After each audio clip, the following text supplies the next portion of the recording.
Another successful event guys as a tuna spotter. Eto, may nakakita na naman tayo ng grupo dito at nilalapitan na ng ating mother boat na si Jessica. So nakita niyo naman dyan sa tinuturo ng mga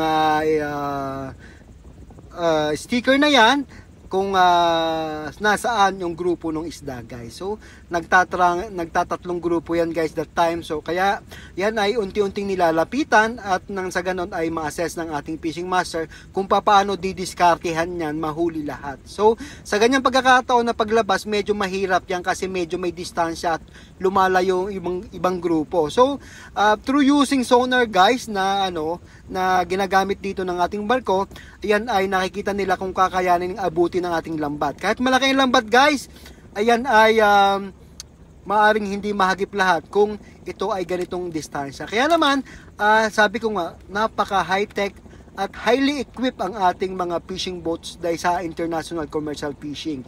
Kaya yan ay talagang pinagsusumikapan at tinidiskartehan ng maayos ng ating mga fishing master nang sa ganon tayo ay makahuli. Dahil sa laki nga po ng gastos natin dito sa Pacific Ocean, sa fishing industry, ay talagang dapat makabawi tayo. Simangang isda!